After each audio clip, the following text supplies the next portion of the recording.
Herkese merhabalar. Eser'in mutfağına hoş geldiniz. Bugün sizlerle yıllardır yapmış olduğum poğaça tarifimi paylaşmak istiyorum. Lezzetine ve dokusuna çok güveniyorum. Kesinlikle sizlerin de beğeneceğinizden eminim. Dilerseniz nasıl yapmışım? Buyurun başlayalım.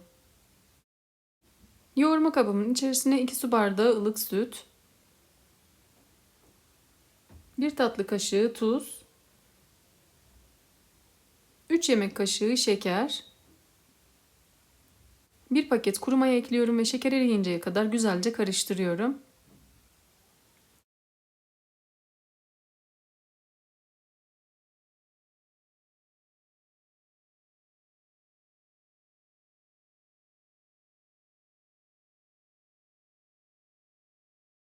Daha sonra içerisine 1 su bardağı sıvı yağ, 2 adet yumurtanın sarısını üzeri için ayırdım. Beyazını hamura ekliyorum.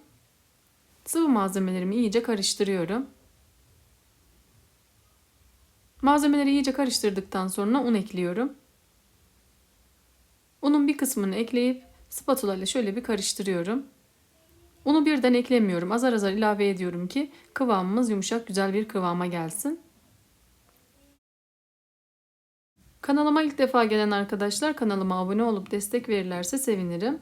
Tariflerimi görmesini istediğiniz arkadaşlarınızla paylaşabilirsiniz. Hamuru istediğim kıvama gelene kadar un ilavesi yapıyorum.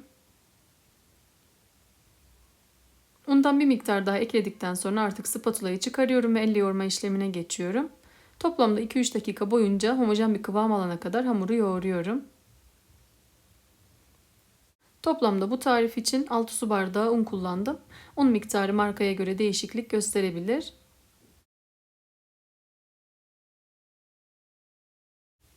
Unun tamamını ekledikten sonra hamuru güzelce yoğurdum. Gördüğünüz gibi kıvamı çok güzel oldu.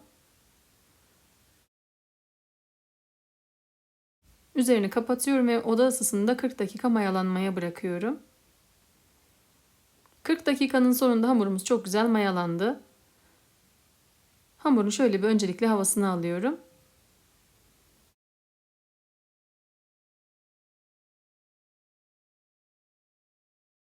Daha sonra da masaya ters çevirip hamuru bezeleme aşamasına geçiyorum.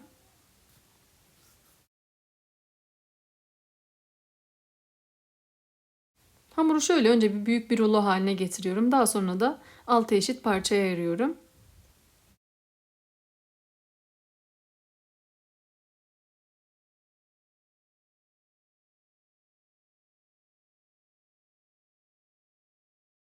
Her bir parçayı eşit olacak şekilde ayarlıyorum ve beze haline getiriyorum.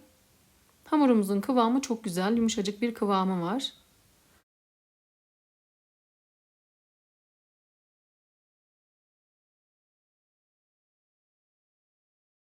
Bezelerin tamamını hazırladıktan sonra üzerini streç filmle kapatıyorum ki üzeri kabuk bağlamasın. Bir adet hamurumu masaya alıyorum.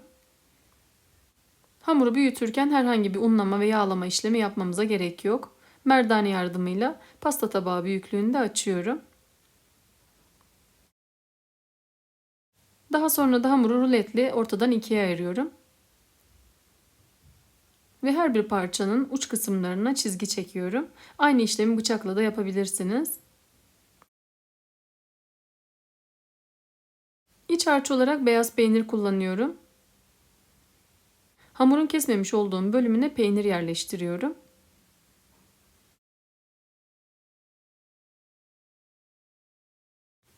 İç harç olarak farklı malzemeler de kullanabilirsiniz. Patatesli veya kıymalı da yapabilirsiniz.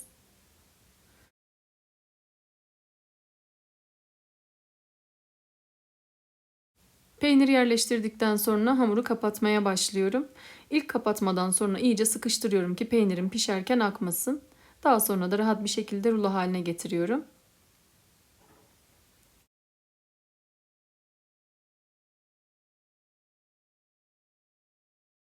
İki ucunu da birleştirdikten sonra ilk çizik poğaçamı hazırladım. Hemen kenara alıyorum ve kalan hamurları da aynı şekilde hazırlamaya devam ediyorum.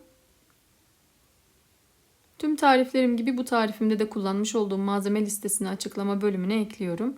Kaçıran arkadaşlarımız videonun altındaki açıklama bölümünden detaylara ulaşabilirler.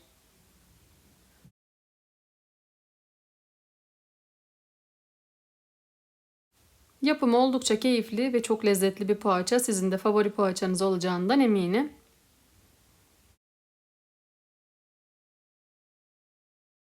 Burada dikkat etmeniz gereken nokta peynirleri eklediğiniz kısmı iyice sıkıştırmanız.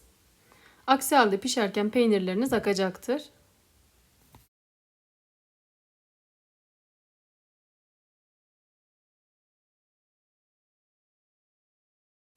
Bütün çizik poğaçalarımı hazırladıktan sonra yağlı kağıt sermiş olduğum tepsiye yerleştiriyorum.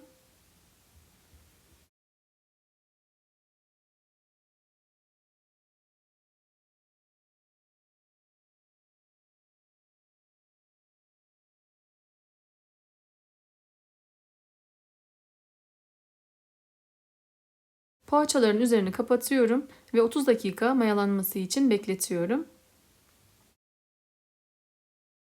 30 dakikanın sonunda poğaçalarımız mayalandı.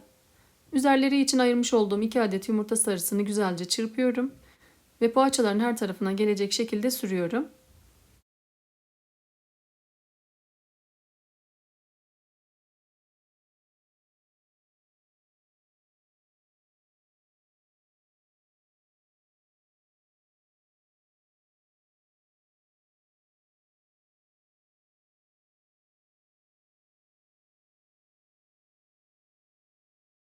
Çizik poğaçalarım artık fırına girmeye hazır.